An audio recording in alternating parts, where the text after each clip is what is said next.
So, so as you can see, I am wearing here my COVID-19 mask, making sure that I have this on when I leave the house. I wanted to wear a scarf to Nellie Kaufman Middle School, first day of 7th grade, and all my friends told me I was gay. And now, I'm just a law-abiding citizen, a concerned member of the neighborhood, concerned about the welfare of the neighborhood. And I definitely prefer the cowboy scarf look as opposed to the surgical mask look, if you're given the choice. And I live in sort of a cow town, I live in a rural area, so I can kind of get away with it. Not that anybody's mistaken me for a cowboy in cargo shorts and Birkenstock sandals, but hey. To give you an idea of how much of a cow town this is that I live in, around the corner from me is a large college, a large agriculture college, and this university has a competitive college cow milking team. Yeah, did you know that existed? I do. And not only that, they're like the Alabama of competitive college cow milking. Yeah, like they win every year. I don't care what sports package you get from a satellite or cable where you live. You've never been flipping through the stations or gone to the guide and been like, hey, competitive college cow milking. There's not a Vegas line on that. Look, I went, I checked. It's not there. It doesn't happen, but I'm glad that I live in this rural area because the COVID-19 has not hit us too hard, which is nice. And I think the last time that our world saw a pandemic like this, it was called the bubonic plague, and coincidentally, everybody wore masks. But this is a real thing. I shouldn't make light of it. I shouldn't make fun of it. My heart and my prayer goes out to the people in denser areas that are truly battling this and fighting. And I know, people are losing their lives, but being the optimist that I am, I have to look for a silver lining. I have to try to think that, some good has come from this somewhere. So in my mind, remember, my mind, just maybe,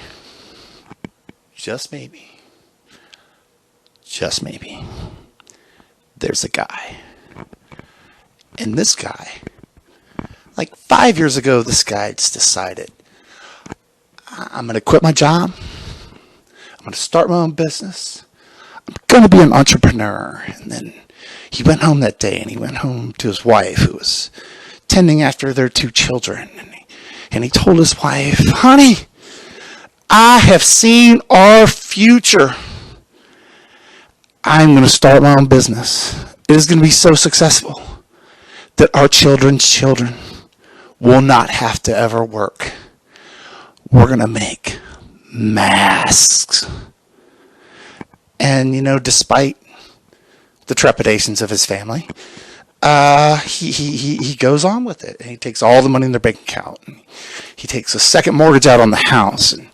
And he clears out the kids' college funds. And he puts it all into this business. And he buys a manufacturing place with a huge warehouse beside it that he can store the masks in. And he begins producing masks.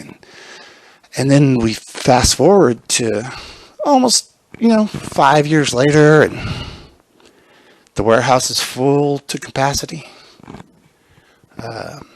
He has to shut down the manufacturing because he can't hold any more masks in the warehouse, and people aren't buying the mask, so he has to get rid of all the salespeople.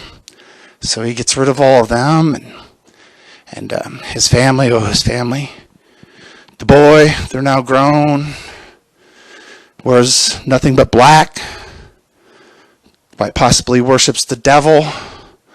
The girl doesn't wear much at all, which just shows off her array of body piercings. Like, don't get this girl too close to a magnet, that type. But you can't see them all. Some are still a mystery. Use your imagination. And but it doesn't matter because he didn't see the kids that much now because his wife left him for his best friend, and kids spend most of their time over at his house anyway. So I guess it doesn't really matter. And they took the dog too, and the bank is about to foreclose on the house. And he's just sitting there alone, watching TV, wondering where it all went wrong. Thinking this is going to be one of the last nights he has to spend in this home. And just as he's about to put the shotgun into his mouth, he looks up at the television and the CDC announces, everybody needs to wear a mask. Oh my God. All of a sudden, the demand is huge. He sells out his warehouse. He sells out his warehouse for 3 times what he was asking for him originally. Now he's got money. He can hire all the employees back. They start manufacturing more masks. The salespeople come back. They can't sell enough. People from other countries are calling him. He's got money coming in. And he gets to go to his family. His family doesn't know disowned him. And say, hey, fucking suck it. Fucking suck it. Nobody believed in no dad when dad had this idea. Well, guess what? Now dad's rich. You know what? Don't jump off the ship before the cruise is over. You get to the final destination. Dad's rich. None of your will. Fucking suck it. Right there. And then he buys a Porsche, and buys a beach house in Malibu, and he goes down there and he quarantines himself with a 22-year-old bikini model. And, it's a happy ending. In that scenario, it's probably repeated happy endings. You know what I'm saying. But, it's a good thing that this happened now with the technology, we have. We have iPhones, we have Netflix, we have all of these things. If this was still 1985, we'd all be tearing our hair out by this point, stepping all over each other in the house, trying to get to that one phone we had. But with all this technology and everything we've got going now, I saw something last week that I thought I would never, ever see again. And I was down the street from my house. I was walking through the park because that's what old people do. Old people walk in the park. And I heard it first. That was the key.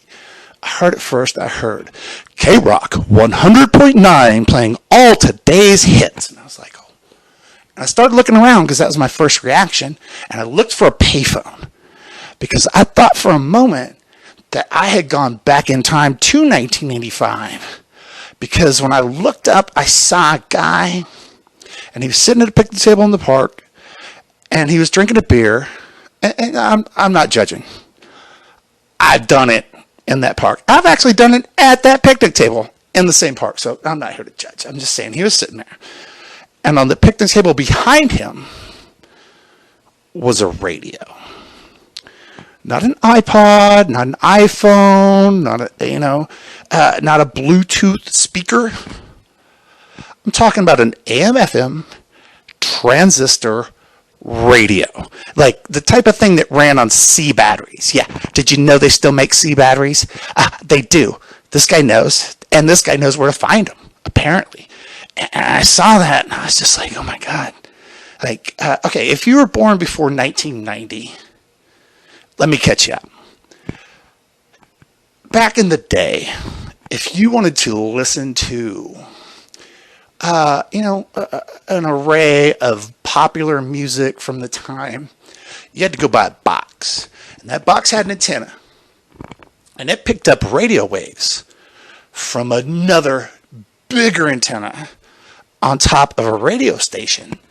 And then you would have to tune it in and dial it. And then you would have to sit through annoying commercials and crap and just this god-awful music, just waiting to get to that one Billy Joel song you like.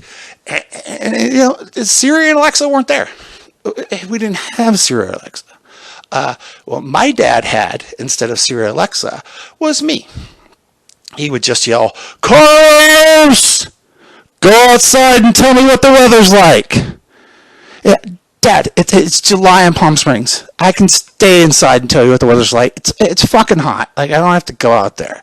But what he would do is he would scream so loud and so annoying that the neighbors could hear him. So he knew that if you were in the front yard, backyard, any place in our house, no matter what you were doing, he knew you could hear him. And he would just keep yelling like he was dying.